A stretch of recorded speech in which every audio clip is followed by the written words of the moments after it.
Well, thanks everybody for coming. I'd really like to welcome you all here to Whelans and the launch of Declan O'Rourke's epic new novel, The Pawnbroker's Reward. For sure.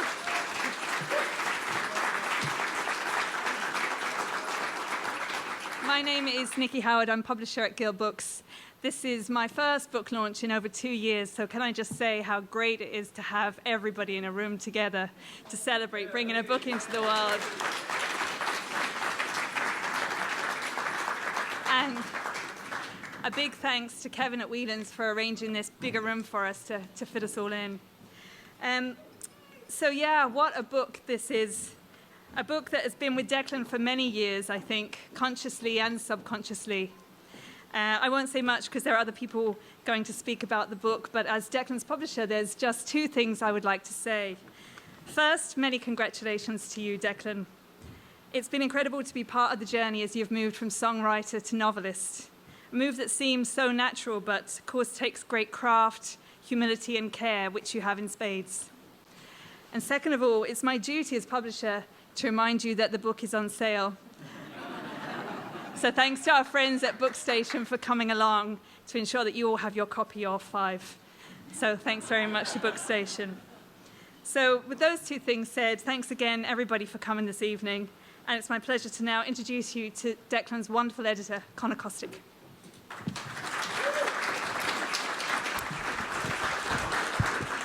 Thanks, Nicki. So Nicki got in touch with me and said, would I edit this book by a musician about the famine? And immediately my heart sank because I could foresee several problems arising here. Firstly, it's not a given that because someone is a very talented musician, they're also a talented writer. That's absolutely not the case. They're different skills. They're related, but they're different. So my first anxious moment was when I got the text, was it going to be something I could work with even? And in fact, Declan is a fantastic writer. Absolutely no question about this. Far from having my anxiety fulfilled, I think at the end of what I hope is a very long and illustrious career, Declan is as likely to be known as a novelist, as a songwriter. Whether it's from the lyricism of his songs or whether it's because he's actually deeply engaged with literature and reading, he has acquired the craft of novel writing at the highest level. So that was a huge relief and a real pleasure to have a text where the prose, and you'll find this yourself, the prose is just absolutely beautiful. My second concern was, well, a celebrity musician, are they going to be easy to work with, or are they going to be difficult, precious and hard to work with? And again, for those of you who know Declan, you'll know he's quite the opposite to that. He's very, very, very, very receptive to conversation and discussion, but not in a sort of uncritical way. He has his own aesthetic, he has his own vision, and he'll push back when he thinks I'm mistaken. And so we had a dialogue, and we had a process. And fair play to Gill. We live in an age of publishing where the business of publishing is a monster. I mean, if you look at the number of books published on any day, there will be hundreds of new titles. It's like a constant tsunami rolling through the publishing industry. And speaking as a writer, I know that the level of editing that one often gets is quite minimal because it's a machine. They regurgitate titles, and often anyway, in a way that means you only get a minimal kind of copy edit. And you're lucky, you get a Word document with comments, and then you reply to the comments, and then you get it back. But Gill gave us the time to work on this properly, as an editor and an author should. I remember reading John Steinbeck's autobiography, and in it he describes how he used to go for these long lunches with his editor, the same editor he kept for 40 years. Here's hoping. And and they would have these kind of lunches where his editor would say, well, but what about this character? What about and they would discuss not just the nitty-gritty, but the big concept. The overall kind of feel and the the Aristotle, and they'd really knuckle down into the bigger question. And Gill allowed us to do that. So the process for editing and writing this book was that we would meet weekly by Zoom, because we're in the middle of the COVID pandemic. And I grew to really look forward to these meetings, really enjoy them, the back and forth, and the conversation around them. And yeah, it was a really, really good relationship we had. Very, it's how art should be produced. And make no mistake about it, this is a work of art. This book is no question about it. This is a real. It's going to be a canonical book in the history of Irish literature. And my last reservation was the subject matter, the famine, because did I really want to immerse myself for months in the misery that must have been the famine years? And I think some readers will be reluctant. They'll think, yeah, that's tempting, but do I really want to read about the famine? And what I would say is, first of all, Declan's interests are not in the misery of the famine, but much more in the politics of the famine, in the what were people thinking, especially the decision makers. And it's also shot through with humor, with love, with all sorts of aspects of the life and times. That means it's not like a book that's a miserable book, far from it. But for me, and the different readers will take away different things, but for me it was the politics. It was extraordinarily resonant with the times we live in. Because right when we were having these conversations, we were in lockdown, and there were lobbyists for the aviation industry or other industries that really suffered from lockdown, who were trying to undermine the lockdown and the harshness of the lockdown. And it wasn't as crude as them saying, okay, this is hitting our bottom line, therefore we're against it. It was more that the position they found themselves in meant they filtered the information coming in to say, well, maybe it's not so bad. And that's what I was seeing from Declan's book, from the Poor Law Board debates especially. It was uncanny how the people there, and Declan's using very heavily researched sources, the people there were filtering the news coming in about the famine in a way to suit their social position. And it was so resonant. So I think that this book could only have been written, funny enough, in a pandemic era. It's a totally different take on the famine than has ever been written before. And it will stay as a milestone in writing about that period, precisely because it's it's picked up the zeitgeist. So for my reservations, I'm pleased to say, were completely unfounded, and I've come away from the process humbled and very, very honoured that in some way I am linked to such an important book. Thank you.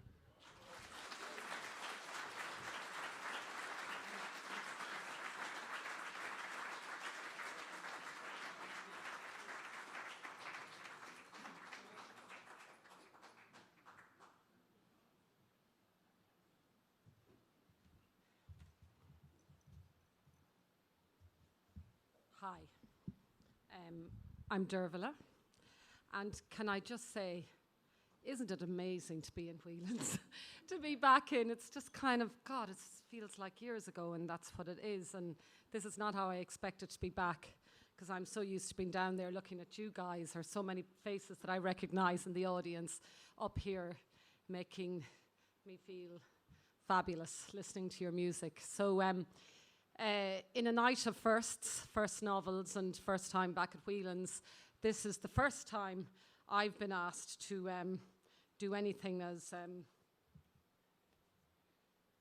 important sounding as, is it launch a novel?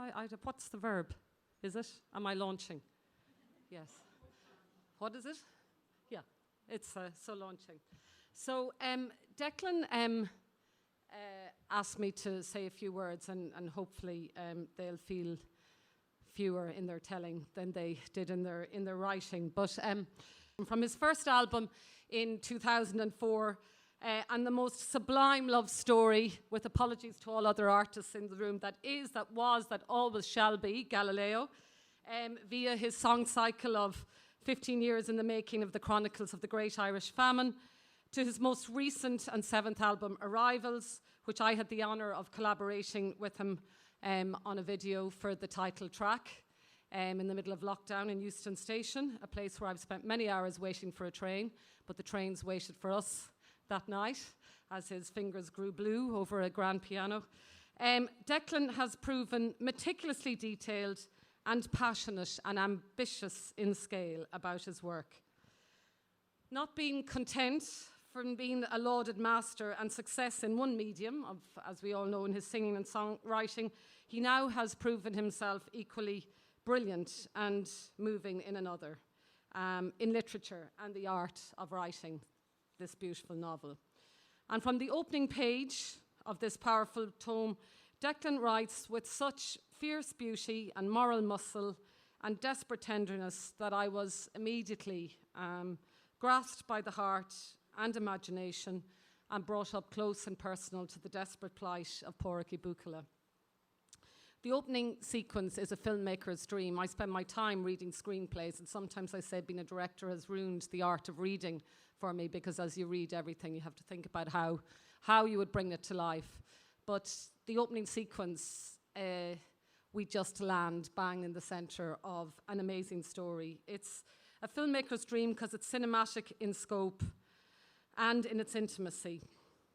And I was asked to read something tonight, but nobody wants to hear me read, so I'm going to put pressure on Declan, maybe just at the end, to read the opening sequence, because, as I say, if he was a musician, I'd ask him to put music to it, but maybe somebody out there will. It's lyrical, it's beautiful, and it's visceral. The Great Hunger is, a little like Kieran before, when asked to say something about the famine. It's a chapter in our history that sits uneasily in our collective consciousness. And though passionate about history in school, as a filmmaker, I've had an uneasy relationship with how to decode it other than politically and bring such bleakness and mass death to life, so to speak. How do we humanize and make sense of something that was done to us, as the nuns taught us in school? How do we breathe life into characters we don't know, and that all seem to be either binary victim or a perpetrator? And for those who didn't escape, died unimaginable deaths. But Declan has managed that rare achievement, particularly for a writer, of bringing history to life. And that is to focus on the individual and the micro detail of their lives and experience, bringing the humanity and the horror alive, while still making us hang on his every word and care for the characters. So this daunting tome actually reads like a box set we were mentioning earlier. Short chapters, longer chapters, and getting to turning the final pages of the Pawnbroker's Reward, I had goosebumps and was moved to tears in the company of both Pádraig and Cornelius Creed. No spoilers, but this writing has been my first experience of relating to living, breathing characters, feeling an empathy and getting up close and personal, bringing the famine and experience of it closer than ever before. Because, as Declan points out, we are the success story of the famine. We are the survivors, each of us with ghosts and figures lurking in our past. So reading this book, it does feel personal. As we all know, the Great Hunger of 1844 to 48 caused a human, cultural and national trauma that we are still coping with today. Our diaspora was formed by it, both its success stories and its more shameful and bleaker stories. We have learned to keep secrets and say nothing. Elements of the Catholic Church have used this weakness as abusers do. It paved the way for industrial schools, for the Magdalen laundries, and it has had a huge influence on modern Ireland and is still very much written in our collective DNA as a nation. As I said, I won't give any spoilers, but about Pádraig and Pádraig Buachalla and Cornelius Creed, but we are all descended from survivors. And I know Declan has talked about his grandfather being born in a workhouse and two of his relatives dying there. And it made me think, who of us know what of our own family history has been whitewashed out of misdirected shame and need for pride. So for us truly to emerge from this, we need to engage with the source of our hurt, to look at it in the eye and not shy away from it. We need to forgive but not forget. And the power and tenderness of Declan's writing confronts us with that challenge. What happened to us is happening on a worldwide scale. Farmers are watching the sea encroach on their land just as the blight did. We need to set an example, and 1845 is not that long ago. It is still with us. The philosopher Richard Kearney said, when a wound goes underground and isn't spoken about, it's acted out. Very often through violence, through alcoholism, through depression, through suicide. Because it is not spoken about, it's repeated. It's the non-said that is carried through generations. I am in awe and not more than a little envious at Declan's courage, his sheer fearlessness at spending time in that little room. I watched him through so many Zooms in a room and in that dark head of curly hair wrestling with our historic demons and finding heroes and heroines and lovers and warriors and giving them such dignity on the page so that their spirit can influence and shape us. He dedicates this book to those reporters, correspondents, writers, artists and speakers who bravely record and report the truth, and to those historians, archivists, researchers and sharers of lore who gift us the past so that we may learn from its mistakes and better respond to its echoes in our own time. Declan O'Rourke, if you hadn't already done it, I would advise you to put your beautiful prose and the beating hearts of your characters to music, but you've got that t-shirt already. So instead, I wish you luck on what I know will be a very quick second novel, and great speed on your first screenplay, which I know very quickly because I know a good director who might just be in touch. It is a real honour to call you a great man, a wonderful storyteller, a novelist, and a friend. Dearbhla, and I officially declare this novel launched.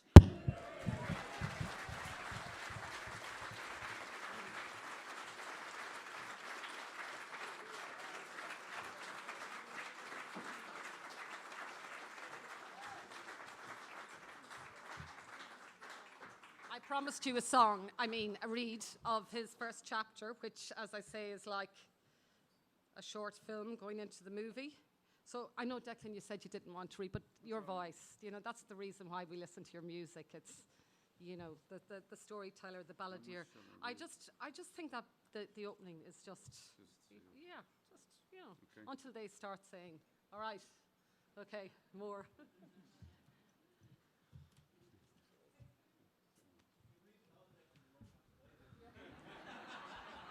We could be here a while. It's hard to know where to start, except with massive, massive thanks to the people who have spoken on my behalf already and said things that are knocking me over a little bit. This was really, I think every album you make or every project you do, you always feel is your best or the most enjoyable thing, but this really was a journey that I loved every minute of, and I didn't want it to end. I had to end eventually, as you see, but I guess I will begin with a reading as directed by Dearbhla. First chapter is called Every Sinew. A wheeze was followed by a gasping suck for air. With legs trembling, he felt himself lurch forward and stumble. Recovering, gasping again in pitch-black emptiness, an arm reached out, blind, grabbing at the air, but found nothing. Every sinew and every fibre of his body burned from the ground up. Each step was now a gargantuan effort. The cold and damp air of the night, blowing infrequently, was the only balm to the fire in his skin. Exhausted, his mind teetering on the edge of consciousness, heart bursting under the strain, each part of him had pushed the limits of endurance and might give way at any moment. A raging fever was consuming him. The choked pulse throbbed in his ears, the wheezing of his lungs, his tongue panting like a spent horse, the intermittent coughs and groans from within. Blood and vomit stained the taste of his cut mouth. One at a time, the effort to lift each foot up and over the grass tussocks. The strain of his eyes to perceive the ground in absolute darkness. An overwhelming urge to lie down. His body begged for rest. But he could sense the hill.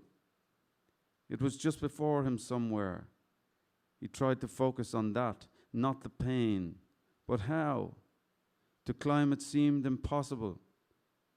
If he stopped now, he would never get there. Oblivious as a fallen roof leaning on him to the unbearable pain, a dead weight pressed into his back. Somewhere in the depths of a dream, a voice chanted, Goran Nagapel, Dearbhla, the mirthful laughter of a little girl. That'll do.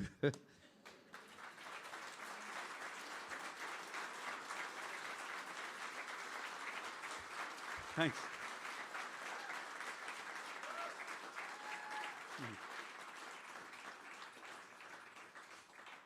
I almost got to the bottom of the first page there.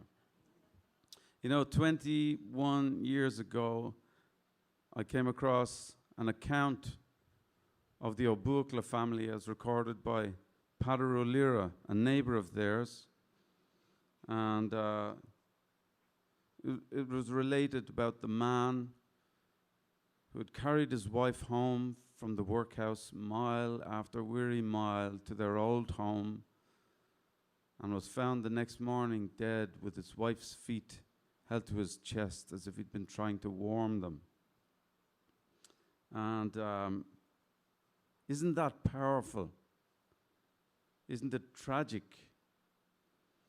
But to me, there was something even bigger than that, and in spite of the tragedy, there was beauty in it. And some kind of hope. It took me a while to unravel it. I was inspired as a young writer. Also 21 years ago, I had my first concert on this stage. They so happened to tie together. But as a young writer, I was the instinct was triggered to share that story. I was shocked that I didn't already know it, that everybody didn't know it, because it seemed universally powerful to me. I thought, who doesn't want to be that strong? Who wouldn't aspire to that strength? You know, to, in spite of everything that life throws in your path and the darkest of times, to, in your own darkest hour when you have given everything you have of yourself, till all you've got left is the warmth of your body, and then to give even that to your loved one in your last moments. I just thought that that was something that was really powerful and needed to be shared. I ended up writing the song. I wrote a collection of songs on it. And you know, 2017, when I'd finished with that and put out the record, I thought, okay, I can put that to bed now, that's it. And how wrong I was, because within a few months, a few other things started to happen that told me I was wrong. You know, one of the first was that Nicki Howard, without whose initiative I wouldn't be standing here with this, she contacted me, and I believe she had heard me on Marty Whelan's show talking about the collection of songs, and invited me to explore it in book form. I had accidentally, I call it, written a short story around the same time, which made me feel like I could do it or I would enjoy doing it. There's Mick and Paul, who've just arrived off the ferry after. We've been the last 12 nights in the UK playing concerts. Welcome back, lads. I got the plane home. They had to slog it on the ferry. But where was I? I did totally lose myself there. I thought it was, yeah, exactly. And so I had accidentally written the short story. And it made me, when Nicki gave me this wonderful request and a kind of a blank canvas and said, do whatever you want, which was very trusting and amazing. I thought, I can do this, and I've read about this for long enough. There's bound to be more in there than an hour's worth of material. And so I began to scratch. And it started as a couple of short stories, but slowly, I was exploring, and then I got pulled right back down the rabbit hole to the source of what had inspired me about this subject. And it was because of this human story, which I felt ironically was bigger than the famine itself, that it's something we can all relate to, because we all have loved ones, we all know how we feel about them. And there are many people in this room who I know if it came down to it would be that for me and my family, And so my thanks to my family for giving me the tools and the eyes to recognize Pádraig Ó Buachla when I met him. And but the fundamental thing that made this happen was that not long after Nicki invited me to do this, I played a concert in Skibbereen, and after the concert, I was approached by a nice man whose father came from about a mile away from where the Ó Buachla family lived, that close. And we talked about the names of the townlands, and how his father used to recite them like a kind of a rhyme and gobbledygook, And I asked him as he was walking away, I said, have you ever heard of Dearbhla? I had read in Peadar Ó Laoire's account that that's where the Buachlas came from, or the Ó Buachlas. I prefer to call them by the way they refer to themselves. They were Irish language speakers. And all he said was, leave it with me. And he walked away, And I was staying around Skibbereen for a couple of days after that, and I got a call to say, that man wanted to get in touch with you. And it turned out that he had called his first cousin, who called his first cousin, who spoke to somebody in a shop on a corner, and so on, until they were talking to the man who owned the land that they had lived on. And he said, we're going to bring you to see something. And they brought me to see the remains of their cottage, which had been exposed by a gorse fire just 3 or 4 years before. And his family had been there for generations. He knew where it was, but had only seen it recently himself. And they took me to stand there. And it was tiny, as maybe that wide and as deep as the stage there, as small as your smallest bathroom. And to stand up on top of this hill,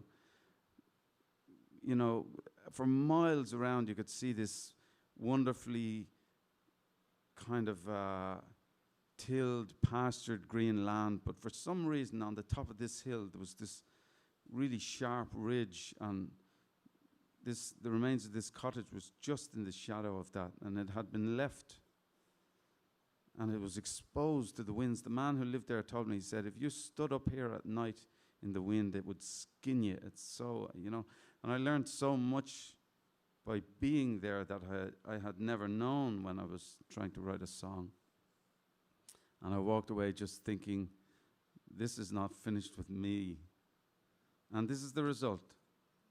So, but I think the story of that act and those people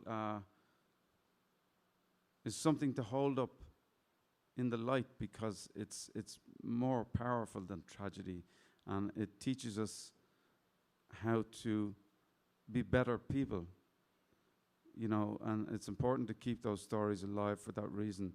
Not for that reason alone, because, you know, that might be too dark, but and when I found the other people around after 20 years reading about this subject, and then taking a deeper dive into trying to find out about these people and what their lives were like leading up to that moment, I found Cornelius Creed, for example, and quite a few other people, and I was just blown away by the amount of, it was like hitting a gold vein, the amount of information that he brought, especially to that time, and just brought the period really back to life.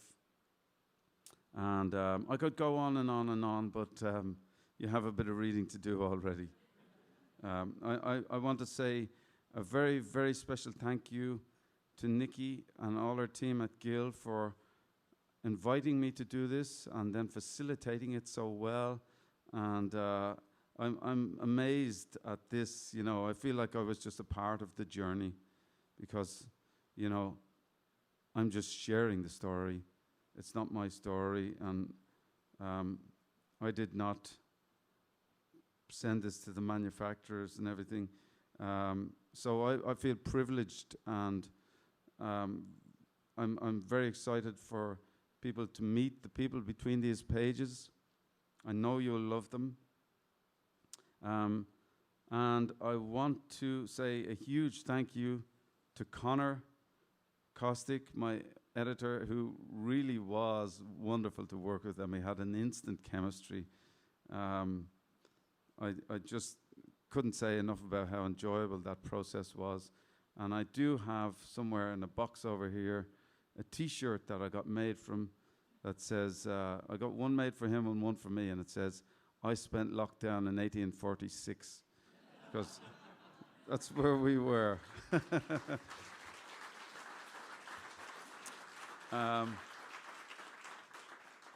Dearbhla Walsh, what a wonderful woman, great mind and visionary. And I knew when I was trying to pick somebody to come and speak on my behalf to find a storyteller, and I asked her, I said, one storyteller to another, would you say a few words on my behalf? I love her work, and I love her as a human being. I've gotten to really admire her and love her company, even though most of it is through digital mediums over the last couple of years. And so I'm honored that she came to speak on behalf of myself and the book. So thank you, Dearbhla. And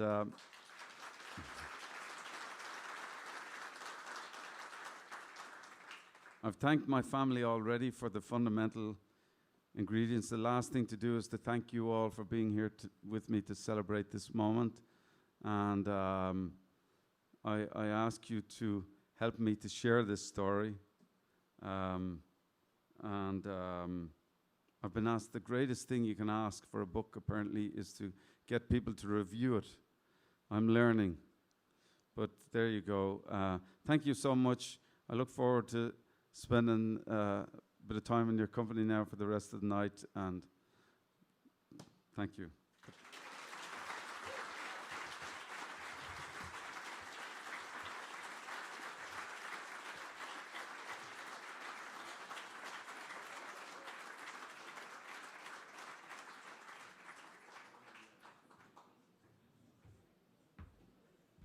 We are a bit of icing on the cake, wonderful icing on the cake. John Sheahan and Michael Howard are going to play a few tunes for us now. So, how about that?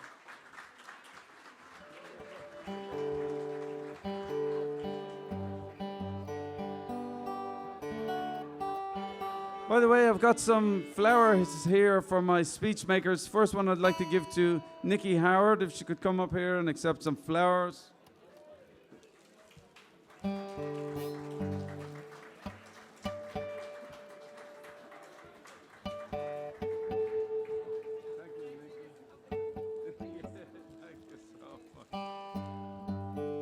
Conor Kostick, my man.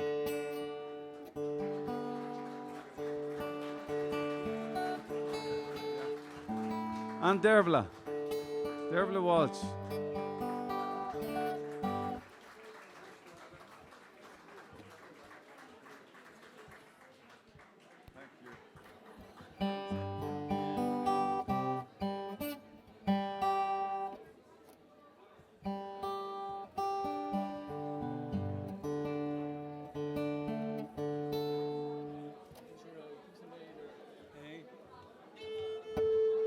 Conor, where are you?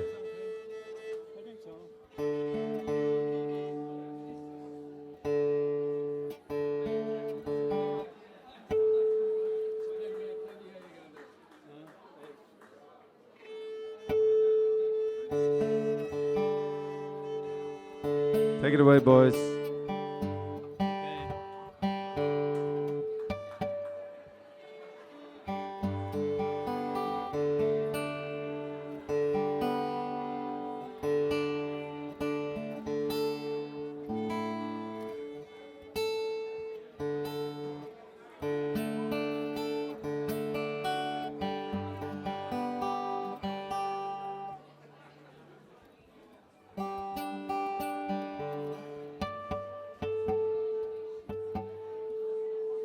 We're just going to do 4 or 5 tunes, so we won't detain you too long. And we're going to start with a tune of mine called The Happy Hornpipe, specially designed to put you in a good mood. And just like to say it's a real honour to be associated with this special moment, this special time in Declan's life. I've known Declan for a good few years now. I've toured with him in America and England and Ireland. And I knew that this idea was simmering away in the back of his brain for quite a while. And it's great to see it coming to fruition tonight in this wonderful... you're listening now. In this wonderful book. I've just started it myself and I'm really getting into it. So here we go, a couple of tunes.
Friends, maybe. That was a tune of Michael's. This is a tune of mine this time, and it's called Among Friends. And I think we all can have that feeling here this evening. Among Friends. Is it two A's, two B's, and then an A and a B bits? Two A's, two B's, A and a B, and then two A's, two B's. Yeah, it's a whilst we rehearse, so this is a live rehearsal now.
Thank you both.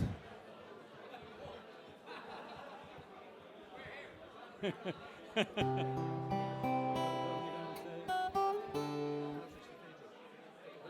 think? Or, do you know my quite maybe not. The Spanish pint. Well, I can do that if you want, but would that be a bit too low key, do you think? I just thought the whistle might. No, we'll do the one for Declan. London. I'd like to do a tune now, especially for Declan O'Rourke. That's you, Declan. I was with Declan in Scotland a couple of years ago, and Emer is here tonight, is she? Is Emer here? Emer was expecting a baby, and during the course of the concert in Glasgow, we got word that she just delivered a beautiful baby boy, which they christened Lundov. And at the time, can you hear me okay down there? I can hear you very well up here. But anyway, at the time I was writing a tune, a Scottish style tune, a Strathspey, and when I got the news, I said, this tune is for Lundov. So The tune is called Strathspey for London. Especially for you, Declan, when you're finished signing that book. And keep signing away, don't be listening to me. Keep selling the books. Anyway, this is Strathspey for London, especially for Declan and Emer and their little boy.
All right. Yeah, that's a pity now. It'd be nice for the quiz to a different change. I'm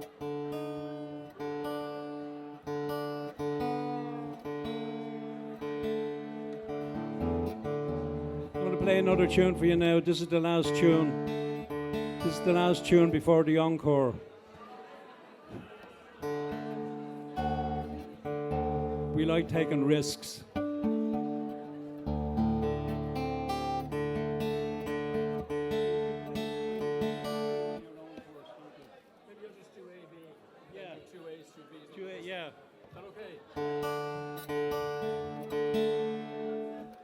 This is a tune of mine, and I spent a lot of my youth in County Clare.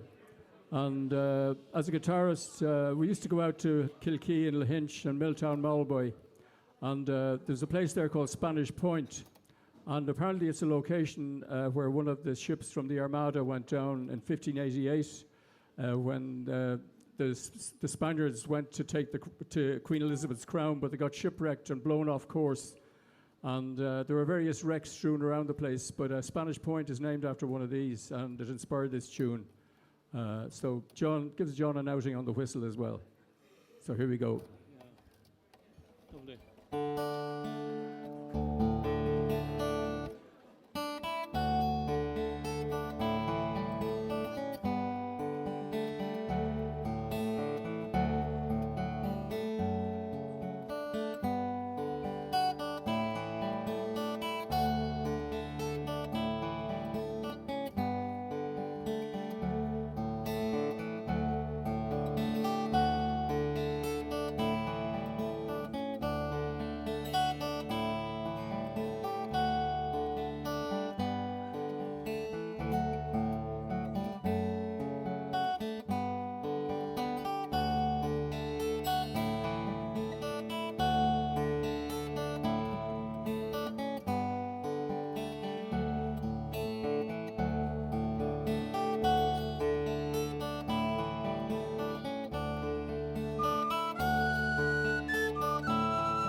Thank you. Hey, Brian. Now for the encore.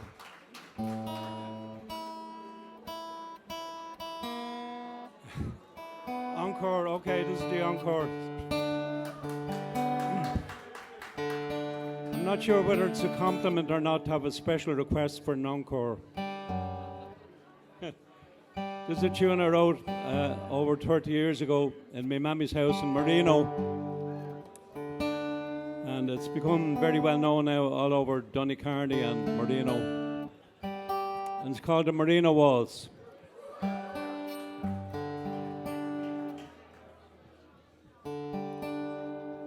And if Declan sells as many books as I sold briquettes, you'll be doing all right. That's my best wish for you, Declan. Tell the story about decorating your mother's house. Ah, yeah.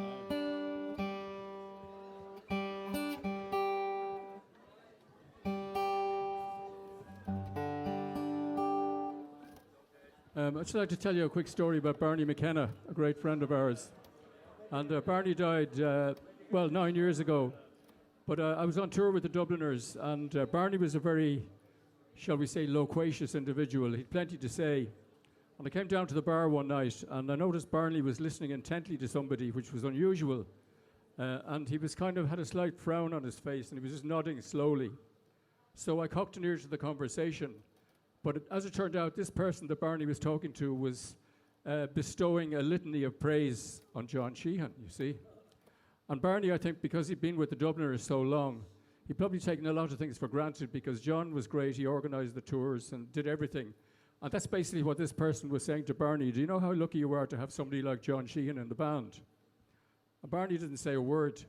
So he said, look, he said, John is a great organizer, great manager. He sets up the tours. He keeps the show on the road. But not only that, he's a great traditional musician.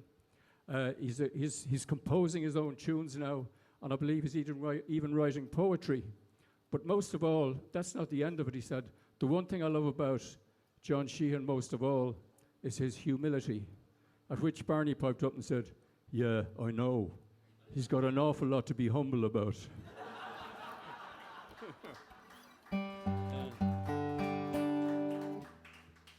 I have to be careful because I noticed lately I'm getting very proud of my humility.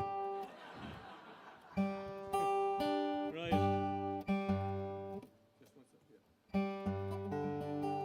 Yeah. If you like to hum along to the melody, there's no words to it. I have to talk to Declan about that. But if you like to hum along with the melody, if you're familiar with it, make a nice sound. Merino Waltz.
Thank you very much. Thanks very much. Enjoy the rest of the evening.